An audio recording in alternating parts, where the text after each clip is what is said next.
In a world rocked by the violence erupting from the Holy Land, the call to action for many Christians feels clear and urgent. We must defend Israel. For them it is a biblical mandate, a matter of standing with God's chosen people in their hour of need, a fulfillment of the promise to bless those who bless Abraham. But what does the Bible really say about this duty? Does it command a political and military allegiance to a modern nation-state? Or does it reveal a much deeper, more challenging and more profound understanding of what it means to defend Israel? To find the answer, we must journey back to the Old Testament to discover who God defended, why He defended them, and what He demanded of them in return.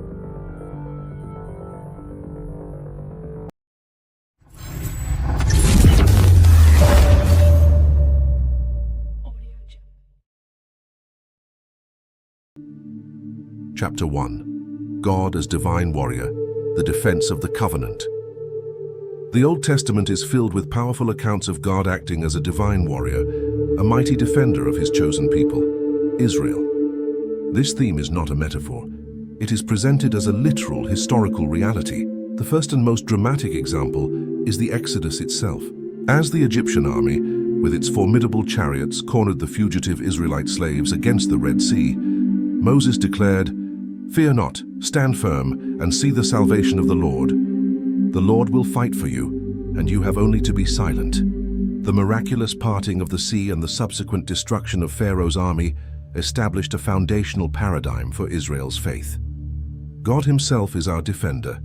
This theme continues in the conquest of the Promised Land. In the book of Joshua, the victory at Jericho is not the result of a clever military strategy, but of a bizarre, week-long liturgical procession that ends with the blast of trumpets and a great shout. The message is clear. God Himself is the one who brings down the walls of His people's enemies. Later, in the time of the Judges, a farmer named Gideon is called to defend Israel against a massive Midianite army. God systematically reduces Gideon's army from 32,000 men down to a mere 300. "Lest Israel boast over me, saying, 'My own hand has saved me.'" The victory is won through a supernatural panic, confirming that it is God's power, not human strength, that ensures Israel's survival. This divine defense is rooted in God's covenant fidelity. God defends Israel not because they are inherently superior, but because He has sworn an oath to Abraham to make him a great nation and to bring a universal blessing to the world through him. God's defense of Israel is directly tied to His own plan of salvation. He is defending the people through whom the Messiah will one day be born. His actions are not arbitrary acts of political favoritism. They are purposeful acts to preserve the lineage of salvation. Chapter 2. Israel's duty, defending the law and the poor. This divine protection, however, was never a blank check. It was intrinsically linked to a profound responsibility on Israel's part.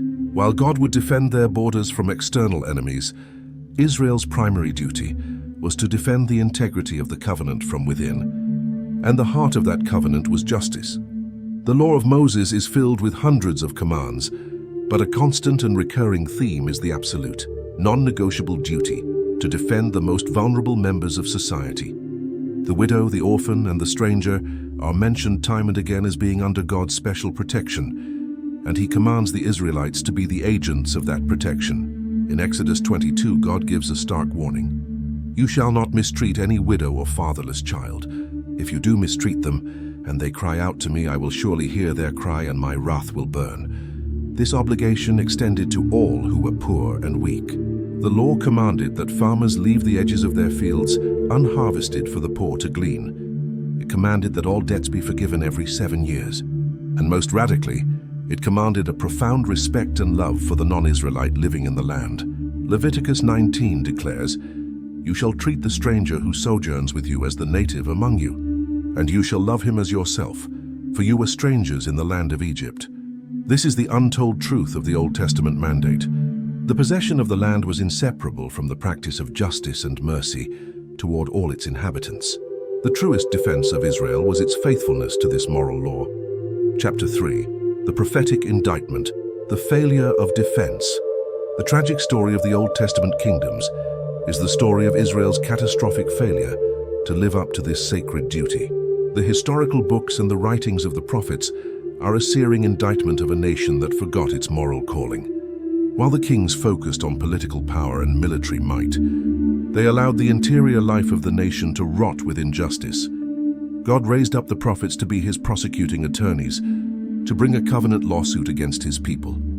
The prophet Amos, a simple shepherd, thundered against the elite of the northern kingdom, who sell the righteous for silver and the needy for a pair of sandals. He condemned their lavish lifestyles, built on the oppression of the poor. The prophet Isaiah spoke for the Lord to the leaders of Jerusalem. What do you mean by crushing my people? By grinding the face of the poor. He condemned their land grabbing and their corrupt judicial system. Crucially, the prophets taught that religious observance was a disgusting hypocrisy if it was not accompanied by social justice. Through Isaiah, God says, "When you spread out your hands, I will hide my eyes from you. Even though you make many prayers, I will not listen. Your hands are full of blood." What was God's solution? Seek justice, correct oppression. Bring justice to the fatherless. Plead the widow's cause, Isaiah 1:15-17. This failure to defend the poor and the just from within led directly to the failure of their defense from without. The prophets warned that because Israel had broken the covenant through its injustice, God would withdraw his divine protection and allow their external enemies to become his instrument of judgment. This is exactly what happened. Both the northern and southern kingdoms were destroyed, and the people were exiled. This is a profound and sobering biblical truth. God's defense of Israel was contingent on Israel's defense of the vulnerable. The witness of the Old Testament is therefore a double-edged sword.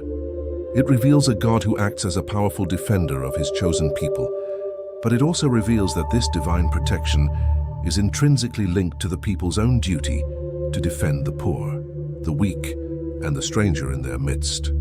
The failure to defend justice from within led to a failure of defense from without. This profound moral and spiritual drama set the stage for the coming of the Messiah. How would Jesus Christ, the ultimate defender of the poor and the embodiment of God's justice, redefine what it means to defend Israel? How would his new and everlasting covenant transform our understanding of God's people and our duty toward them? Chapter 4. A kingdom not of this world. The arrival of Jesus Christ marks the beginning of the new covenant, and with it, a radical redefinition of all the key themes of the old. Many of his contemporaries, living under Roman occupation, were desperate for a political warrior Messiah. They expected the son of David to be a new David, a military genius who would raise an army, drive out the pagan legions, and restore a glorious physical and independent kingdom of Israel. Jesus, from the very beginning of his ministry, systematically and decisively dismantled this worldly expectation. In his temptation in the desert, Satan offers him all the kingdoms of the world and their glory, if he will only bow down and worship him. Jesus flatly rejects this offer of worldly power. Later, after he miraculously feeds the 5,000, the crowds are so impressed that they want to take him by force and make him their king. Jesus' response is to immediately withdraw from them and go up on the mountain by himself. He refuses the earthly crown they try to give him. The most definitive statement comes at the end of his life. Standing before the representative of the world's greatest empire, Pontius Pilate, Jesus is asked, "Are you the king of the Jews?"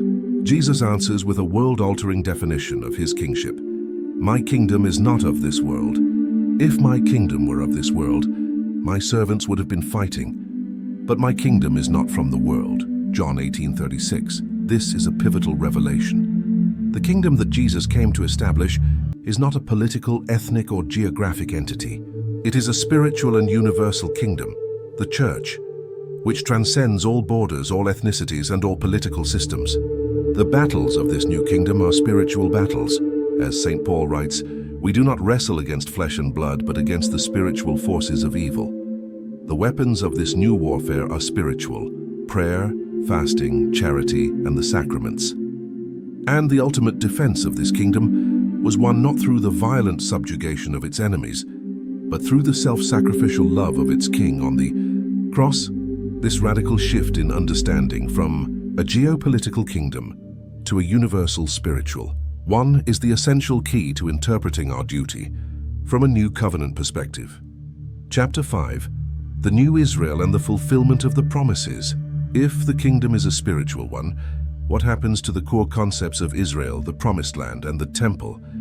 The Catholic Church, following the interpretive key of the Apostles, teaches that these are not abolished. They are fulfilled in a higher and more universal way in Christ and his church. This is the principle of typology, which sees the realities of the Old Testament as types, or foreshadowings of the ultimate reality found in the New. The Israel that Christians are primarily called to defend is the new Israel, which is the church. The church is the universal people of God, a family that is open to all who enter through faith and baptism, both Jew and Gentile. As St. Paul teaches in Christ, there is not Greek and Jew, but Christ is all and in all. The promises made to the original Israel have now been extended to the entire world through the church. The covenant family has gone global. To defend Israel in a new covenant sense is to defend the truth, the unity, and the mission of the one holy Catholic and Apostolic Church. The physical promised land was a type or a foreshadowing of the ultimate promised land that every human heart longs for, heaven. Heaven is the state of perfect, everlasting communion with God. Our life as Christians is a pilgrimage, an exodus out of the slavery of sin, not toward a geographical territory, but toward our true heavenly homeland and the stone temple in Jerusalem. The dwelling place of God was a magnificent type of the true and living temple, which is the body of Jesus Christ. When Jesus said, "Destroy this temple, and in 3 days I will raise it up," the gospel tells us he was speaking about the temple of his body. He is the true place where humanity meets divinity. To defend the temple today is to defend the truth of Christ and his real presence in the Holy Eucharist. Chapter 6, the Elder Brothers and the Irrevocable Covenant. This profound theology of fulfillment, however, led some in the early church to a dangerous and erroneous conclusion: the error of supersessionism, or replacement theology. This is the false idea that because the church is the new Israel, the old Israel, the Jewish people, has been completely rejected and replaced by God. This tragic misreading, which fueled the teaching of contempt for centuries, is directly and powerfully refuted by St. Paul in his letter to the Romans and has been definitively condemned by the modern Catholic Church. In chapters 9, 10, and 11 of Romans, Paul, a Hebrew of Hebrews, wrestles with the painful mystery of his own kinsman's general rejection of Jesus as the Messiah. He asks the crucial question, "I ask then, has God rejected his people?" His answer is an immediate and emphatic, "By no means." Romans 11:1. Paul then uses the powerful analogy of the olive tree. The cultivated olive tree, he says, is the people of Israel with the patriarchs as the holy root. He tells the Gentile Christians that they are merely wild olive shoots who have been grafted into this ancient and holy root. He warns them against arrogance. Do not be arrogant toward the branches. It is not you who support the root, but the root that supports you. He explains that some of the natural branches, the Jewish people who did not believe, have been broken off, but he insists that they can be grafted back into their own olive tree. Paul concludes this deep reflection with one of the most important verses for understanding the church's relationship with the Jewish people. In Romans 11:29, he gives this definitive declaration: "For the gifts and the calling of God are irrevocable." The Second Vatican Council, in its document Nostra Aetate, made this the bedrock of the modern church's teaching. The covenant that God made with the Jewish people has never been and can never be revoked. So how does a Christian defend Israel in light of this? It means, first and foremost, we must defend the Jewish people from the ancient and demonic sin of anti-Semitism. It means we must recognize them, in the beautiful words of St. John Paul II, as our elder brothers in faith. We have a unique, unbreakable spiritual bond. To defend them is to defend our own spiritual heritage. However, this is a defense of a people and a faith heritage, which must be carefully distinguished from an unconditional defense of the political policies of a modern, secular state. The biblical answer, therefore, is a profound both and. Christians are called to defend the new Israel, the universal church, and to defend our elder brothers, the Jewish people, from the ancient sin of anti-Semitism. But this theological truth does not exist in a vacuum. It confronts the brutal reality of a modern political conflict, with armies, borders, and victims on all sides.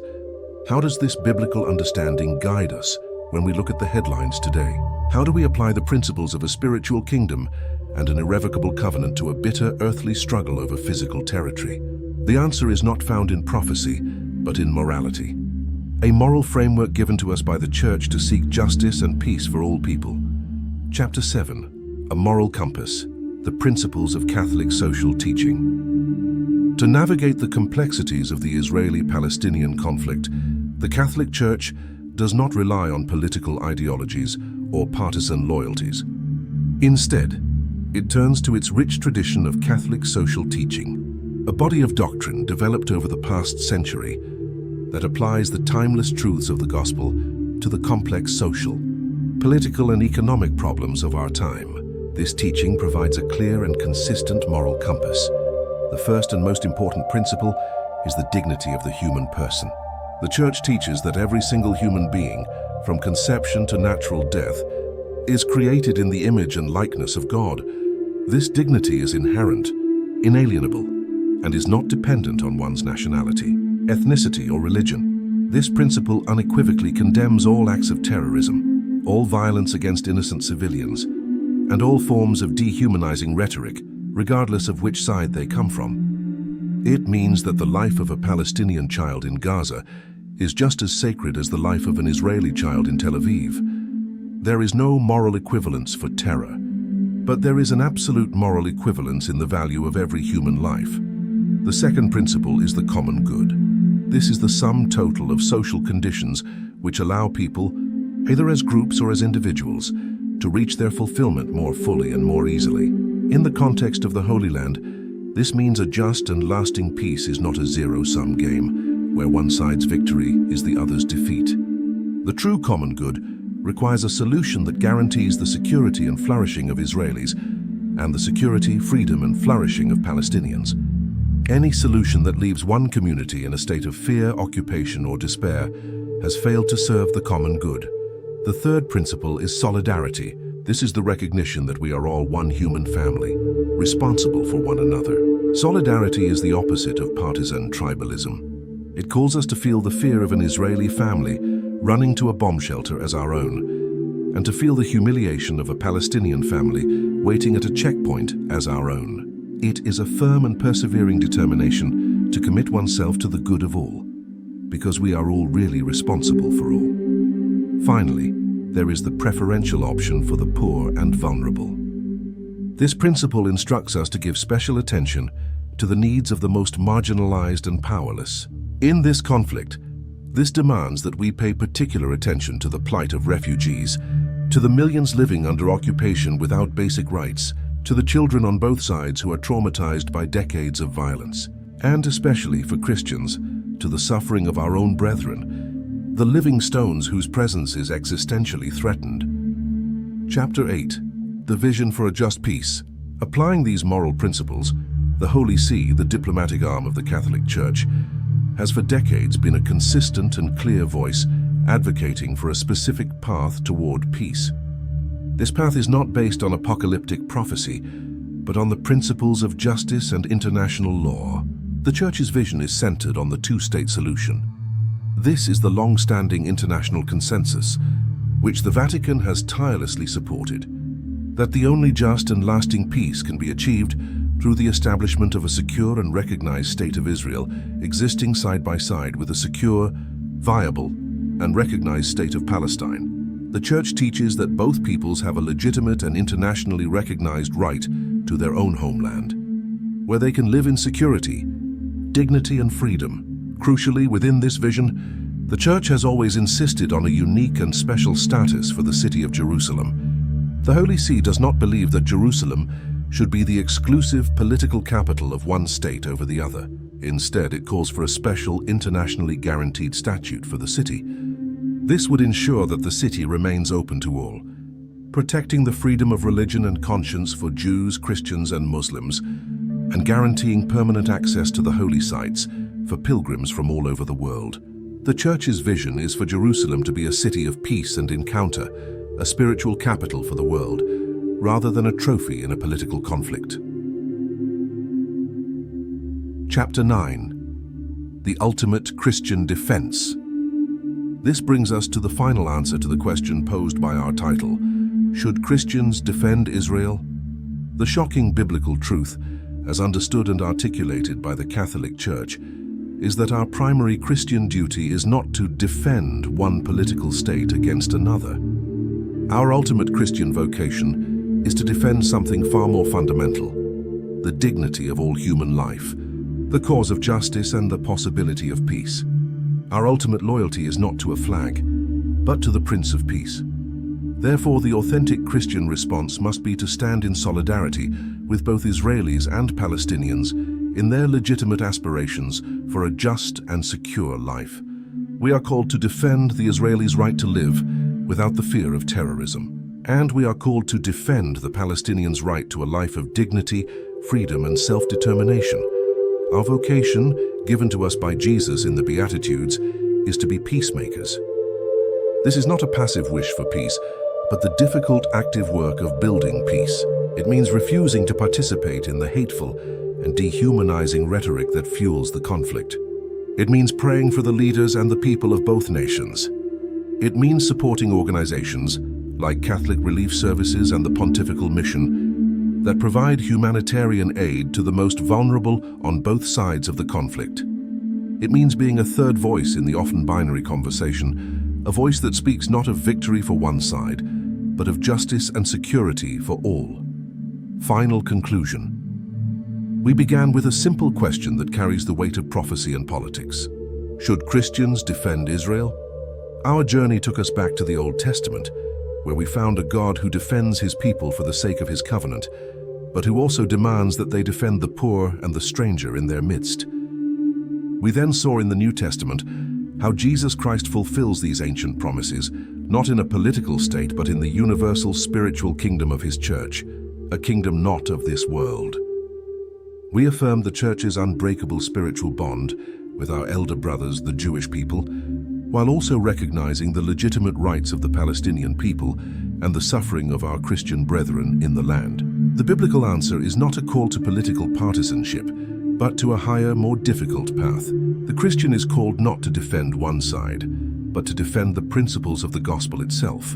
We are called to defend the dignity of every human person, to defend the cry of the poor and the marginalized, and to defend the cause of a just and lasting peace. Our ultimate allegiance is to the kingdom of God, a kingdom that knows no borders, and to its king, the Prince of Peace.